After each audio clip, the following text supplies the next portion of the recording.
Mais que dire alors? Est-ce que vous partagez la sortie du professeur Kamto qui estime que la CRTV, BNews, Vision 4, LTM et STV sont des chaînes qui promouvent le tribalisme?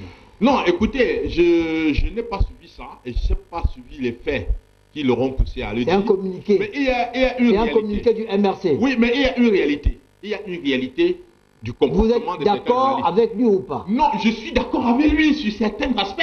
Parce que quand vous voyez, quand vous allez à la CRTV et qu'on va dire, Maurice Kamto a dit quel est le prix à payer pour être petit, on prend ça pour dire prend le tribalisme. On ne prend plus ce que José Owona avait dit pour dire un Bamileko au pouvoir, jamais. On ne prend plus ça. Vous comprenez, lorsque vous prenez des expressions pour pouvoir justifier la position, orienter l'opinion dans le sens que vous voulez, on peut vous qualifier normalement des médias qui activent la haine tribale dans notre pays. C'est ça le problème. Et donc il faut absolument avoir la neutralité du traitement des informations. Et c'est ça qui est important. Est-ce que, s'il vous plaît, permettez-moi, monsieur Djamel, vous avez pas la parole, permettez. Est-ce que, vous pouvez tenir votre micro, est-ce qu'il y a au-delà de, vous avez pu une seule illustration, Joseph Owona, est-ce qu'en dehors de ça, il y a autre chose qui pourrait vous faire croire que les médias en question sont des médias qui promouvent le tribalisme? Non, je ne peux pas prendre, mais je dis simplement que traiter avec la même permanence et la même insistance les propos tribaux des gens de l'autre côté, comme vous traitez ceux d'un autre côté. Donc si on se focalise sur un côté, mais ce côté-là peut se sentir dit que vous prenez vous appelez à la haine contre cette tribu. Ce n'est que normal. Du gandoura vêtu, chichia bien posé sur la tête, Adamo Koupite incarne la réflexion avant la parole.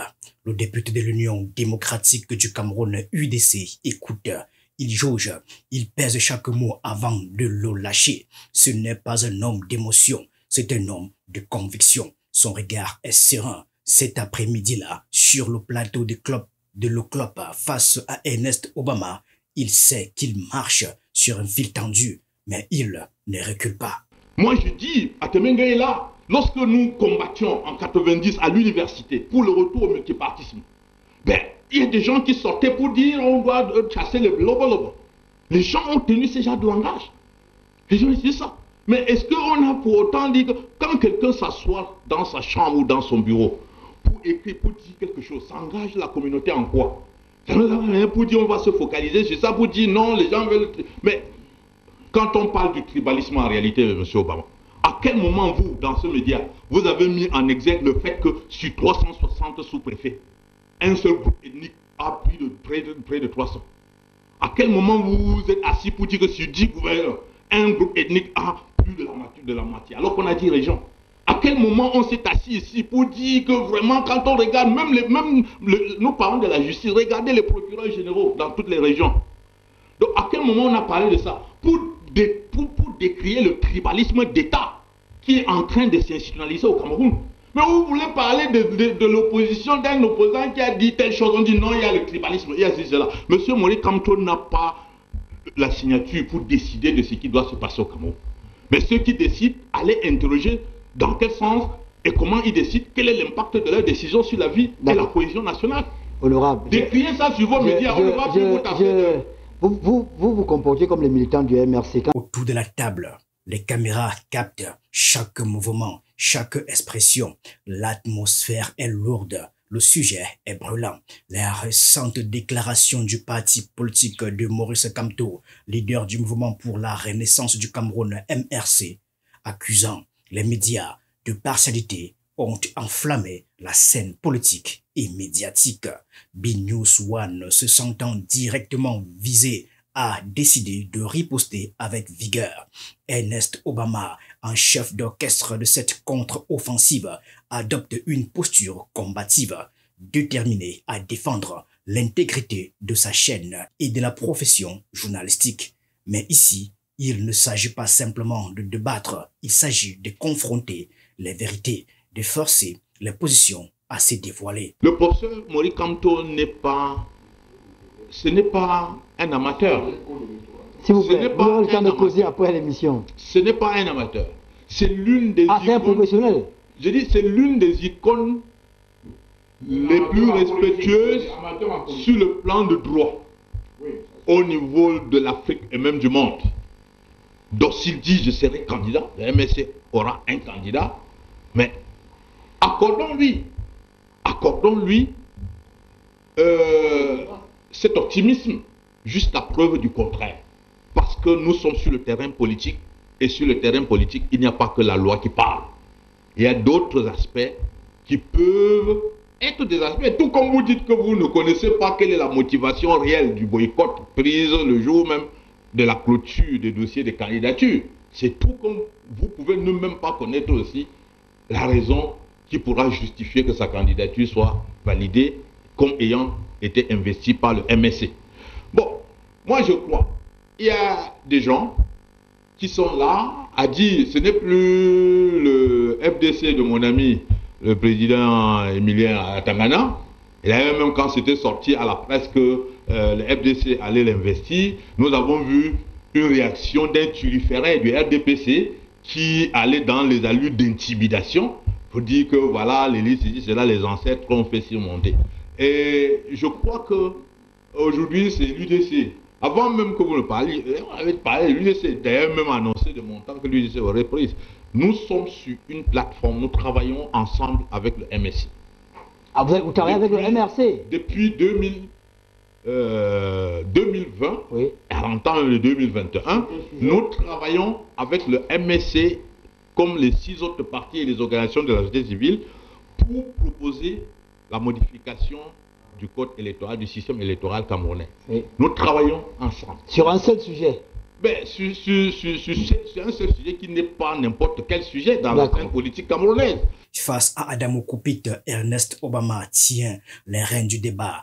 Il est dans son élément, modérateur mais aussi stratège. Il connaît la mécanique des échanges télévisés. Il sait où appuyer pour faire jaillir l'étincelle.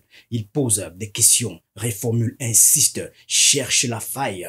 Le ton est donné. Le directeur de B-News, incisif, interroge Adamo Koupit sur son soutien aux propos de Maurice Kamto. Cependant, le député, face aux vagues, reste impassible. Chaque tentative d'Obama pour le déstabiliser se heurte à une muraille de convictions solidement ancrée.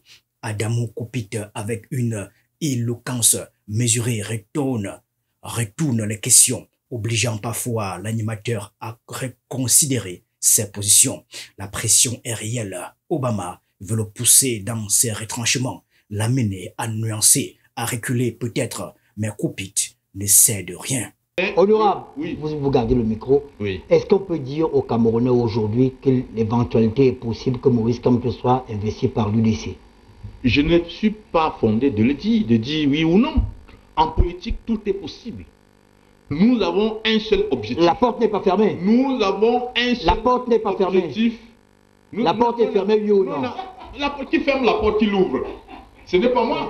C'est pas moi qui ferme. Vous ne voulez pas répondre à ma question? Oui, je vous dis. Donc, si vous m'avez bien compris, j'ai dit, je vais faire comme vous. Vous avez dit à M. N'Djamène de ne pas se limiter aux interprétations juridiques. Oui. Et moi, je ne me limite pas à vos réponses. Et je comprends qu'il y a une collaboration, il y a une plateforme de collaboration entre le MRC et l'UDC. Vous l'avez dit sans le dire. Écoutez, mais celui qui ne sait pas que nous travaillons ensemble est tout simplement soit naïf ou bien aveugle volontairement. Nous travaillons sur ce qui concerne la principale préoccupation de tout acteur politique majeur dans ce pays, à savoir déterminer les règles qui garantissent l'égalité de chance des acteurs qui seront en compétition. Est-ce que maintenant, partir de là pour autre chose, oui. Tout est possible et je vous dis la cohérence politique évoquée par Célestin N'Djamène. Oui. Vous êtes député UDC. Exactement. Vous êtes allé sur le terrain. Oui. Vous avez battu campagne. Oui. Vous avez battu le RDPC. Oui. Quelqu'un qui a craché dans la soupe, il vient pour être candidat de votre parti. D'abord sur le plan moral. Comment est-ce que vous allez convaincre vos élus? Est-ce que même votre président, le fondateur de l'UDC, oui. Est-ce qu'il serait heureux que vous investissiez quelqu'un qui a refusé d'aller aux élections? Mais qu'est-ce que vous me posez une question? Je pose la question. D'avoir si on a investi quelqu'un qui... Je vous pose la question. Mais je vous dis que à l'UDC, tous les militants de l'UDC, de la base jusqu'au sommet, savent qu'on a un seul objectif impératif, c'est de dégager les RDPC au pouvoir. Alors que ce soit avec le professeur... Même avec le diable. Même avec comme l'évêque de... Oui, parce que ce diable peut se transformer en prophète. Oui, effectivement. Vous pensez... Est-ce qu'on a le droit... Qui est diable? Est-ce qu'on a le droit... Je n'ai pas prononcé le diable. Celui qui, en 42 ans, a conduit le Cameroun dans une misère impensable. Ou bien celui qui est en train d'amener le pays... Qu'est-ce qu'il faudra?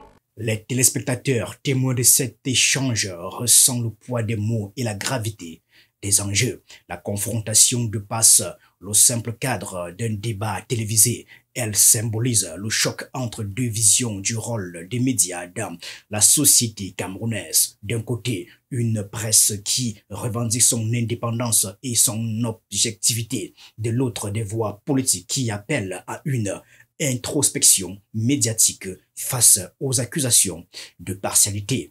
Malgré l'acharnement apparent d'Ernest Obama, Adamou Koupit ne fléchit pas. Au contraire, il semble prendre le dessus, délivrant des leçons de résilience et de conviction à son interlocuteur.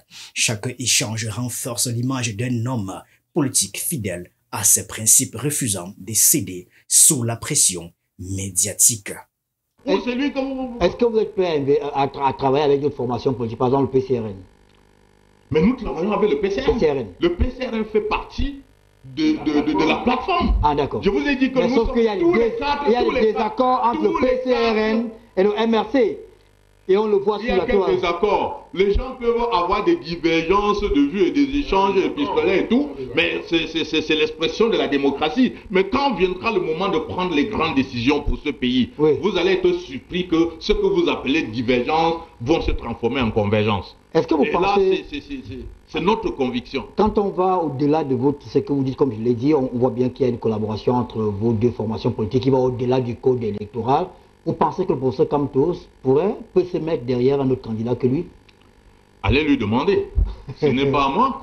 Ce n'est pas à moi de demander. Puisque vous êtes là, on pose des questions qui vous reviennent, vous ne répondez pas. Oui, non, je dis. Vous me demandez si ce que le professeur Kamtos est capable de faire ou ne pas répondu, de faire, alors que le professeur Maurice Kamto lui-même... Il y a une question à laquelle... Il y a une question que j'ai posée, vous n'avez pas répondu. Laquelle? Est-ce que c'est politiquement, moralement, socialement correct d'investir quelqu'un qui a refusé d'aller aux élections? C'est politiquement et moralement correct qu'un ministre organise des partis pour signer les accords en faveur d'un candidat. Ce n'est pas ma question. Quand je rencontrerai le ministre en question, je lui poserai la question. Je vous ai répondu, peut-être vous n'avez pas compris. Vous n'avez pas compris. J'ai répondu en disant ceci. En disant quoi?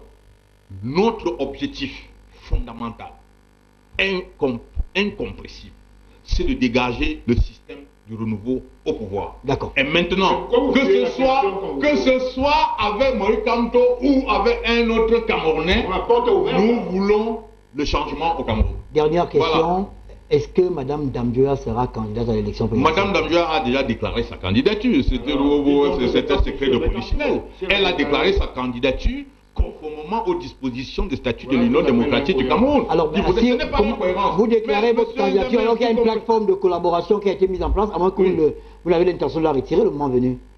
J'ai dit, si je déclare maintenant que je serai candidat, et puis le lendemain je dis que je ne suis plus candidat, quelque chose va maintenant... Il y a quelque chose qui va... La candidature, ce n'est pas le fait de la convention, ou bien... Madame Damdjoua, s'il vous plaît, monsieur Diamant, c'est pas vous qui modérez l'émission. Étayez le micro. Je vais vous dire qu'il a parlé de 2018. Oui. En 2018, justement, tu as évoqué le cas de Maître Akeremouna. Est-ce qu'il est allé jusqu'au bout de sa candidature? Je ne dis pas que nous voulons aller, mais je voulais simplement que vous compreniez que nous sommes sur le terrain politique. Oui. Et sur le terrain politique, rien n'est impossible.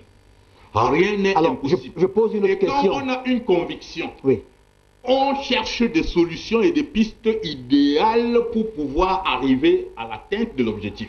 Maintenant, je vous dis, notre objectif, c'est qu'en 2025, on n'ait plus affaire au renouveau au pouvoir. D'accord. Voilà l'objectif des militants de l'UDC. Et puis, en contrepoint, il y a Célestin Djamène, autre invité, autre ton, là où Adamou Koupit soutient la sortie de Maurice Kamto. Célestin Djamène la démonte pièce par pièce. L'ancien cadre du MRC, aujourd'hui devenu son plus féroce adversaire, prend la parole avec l'énergie d'un homme qui a des comptes à régler. Djamène est l'orage qui gronde et éclate. Et l'orage est violent. Célestin Djamène se lâche, il fustige, il accuse, il dénonce. Son visage est marqué par la colère contenue. Sa gestuelle nerveuse trahit une rancœur ancienne. Depuis 2020, il n'a pas digéré le boycott des élections législatives et municipales par le MRC. Pour lui, c'était une erreur fatale, un renoncement stratégique qui a privé le parti d'une implantation territoriale essentielle. Et aujourd'hui encore, il en veut à Maurice Kamto qu'il considère comme le seul responsable de cet échec. Non, je crois que c'est un exercice un peu périlleux, un peu malsain, dangereux, de faire une liste des ostracisés dans l'arène médiatique. Et je remarque au passage qu'il n'a pas cité Equinox, sauf si je me trompe. Parce que d'autres personnes citent aussi Equinox comme une chaîne tribaliste. C'est leur opinion aussi, encore que le tribalisme n'est même pas une opinion. C'est un délit. Article 241 du Code pénal, le tribalisme est un délit, ce n'est pas une opinion politique. Donc ce que je veux dire, voici l'honorable Koupit sur BNews qui est cité dans la liste de Maurice Kamto comme une chaîne qui promeut le tribalisme. Et il est d'accord avec ça? Tu as accepté.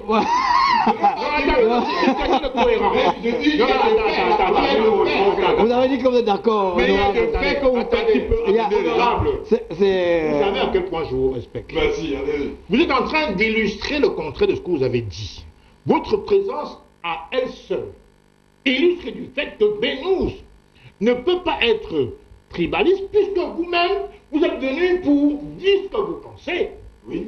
Alors pourquoi refuser donc d'aller sur une chaîne? Parce que votre partenaire, le MRC, a écrit qu'il refuse de prendre part à des débats sur les chaînes comme BNews. Mais vous avez le courage, et je vous en remercie, de venir.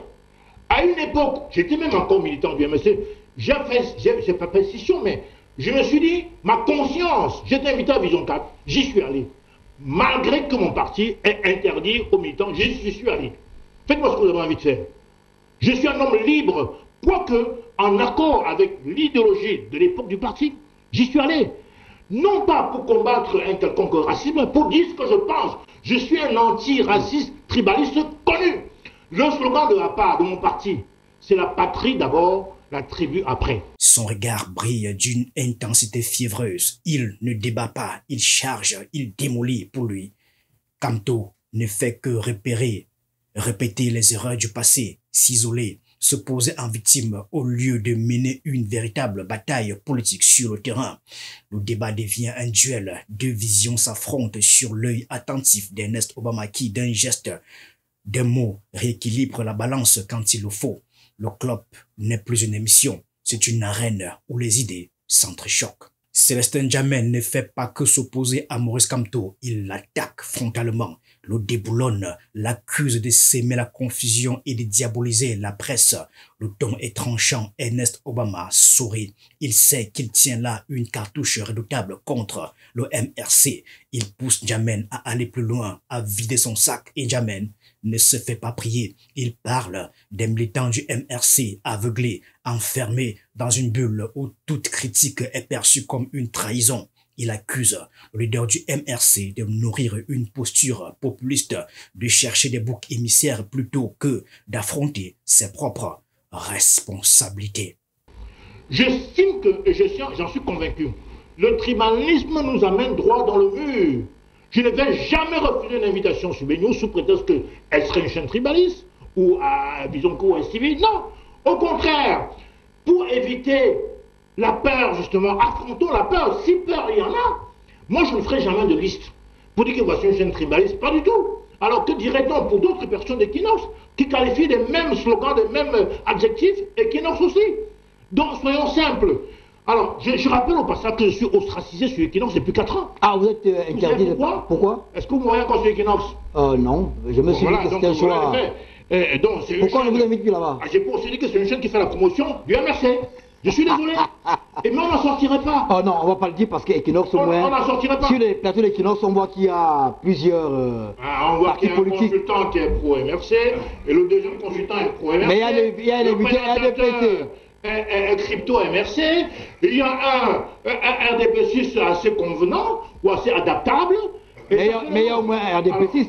Donc on ne va pas dire qu'ils roulent. On ne va pas faire comme eux. Equinox fait son travail, ils ont une ligne éditoriale qui respecte. Ils sont obligés d'inviter le RDPC, ils sont obligés. Obligés par qui?